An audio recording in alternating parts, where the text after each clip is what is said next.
Nous allons voir ensemble le traitement de la tendinopathie d'Achille.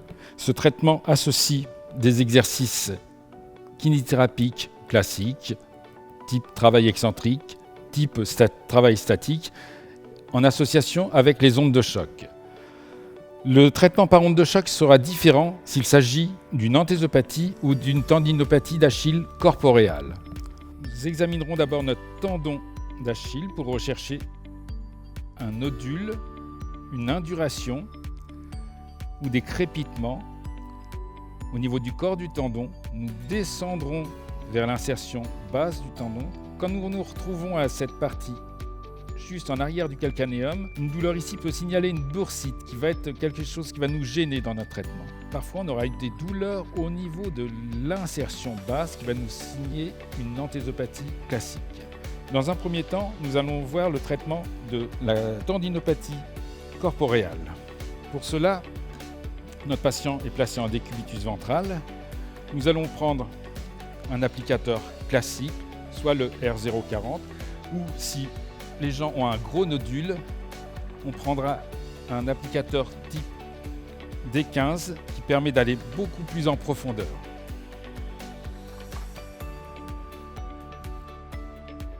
On applique du gel à ultrasons au niveau de la lésion.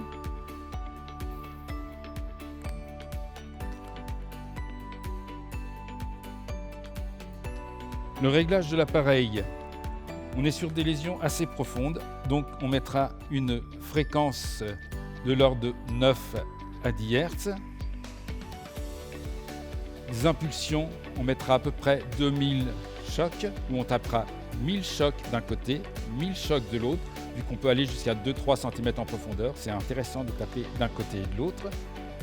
Et la pression pour une tendinopathie corporéale, ce sera de 2 bar 4, 2 bar 6, 2 bar 8, 3 bars en fonction du ressenti et de l'épaisseur du tendon. On met le tendon en tension en repoussant avec le genou et on tape. Et on met un contre-appui pour taper sur quelque chose qui est bien dur. Et je promène tout doucement. Et si c'est ponctuel, je fais des petits mouvements en rotation. Je vais vous montrer de l'autre côté. On fait 1000 chocs d'un côté, 1000 chocs de l'autre. Il peut être intéressant de prendre des prises qui soient plus courtes pour bien maintenir votre tête.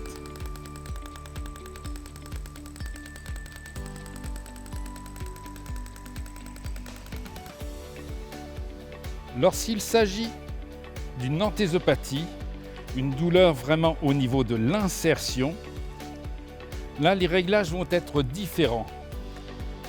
On utilisera la même tête, mais on tapera avec des fréquences qui sont plus hautes, de l'ordre de 15 Hz, pour aller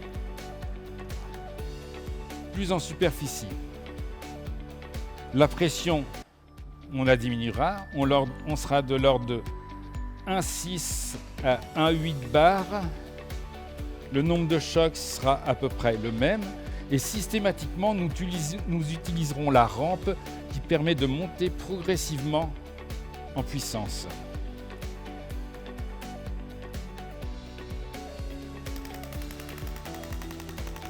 Et j'aime bien prendre une prise courte, je mets le tendon en tension et je me promène tranquillement à une vitesse exagérément lente sur l'insertion basse de mon tendon d'Achille.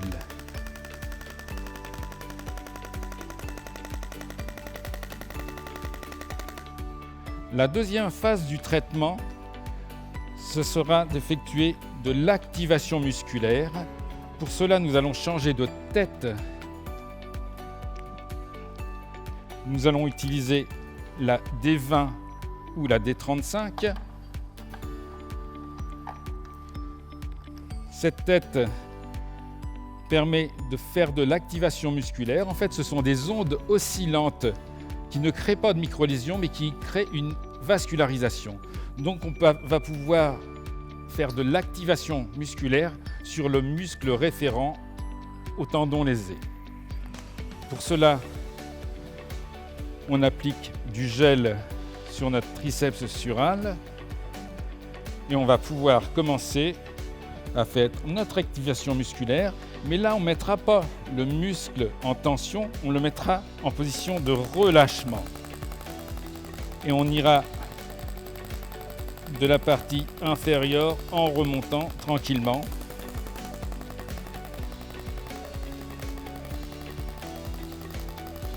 En lissage, en smoothing, comme disent les Anglais.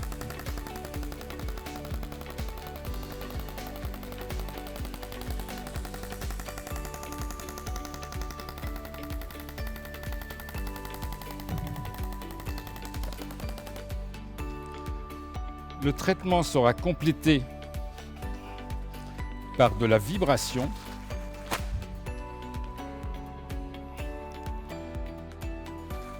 Dans un premier temps, j'enlève tout le surplus de gel à ultrasons et nous allons pouvoir faire de la vibration. Pour cela, je prends l'applicateur V-Actor. On met une fréquence de l'ordre de 35 Hz, 2000 à 3000 impulsions et des pressions qui vont pouvoir aller de 2 bars jusqu'à 2 bars 5 en fonction du ressenti du patient. La vibration est intéressante pour terminer le traitement. Ça a une action décontracturante et relaxante.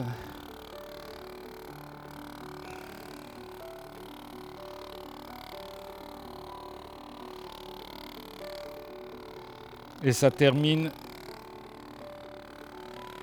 notre traitement de notre onde de choc.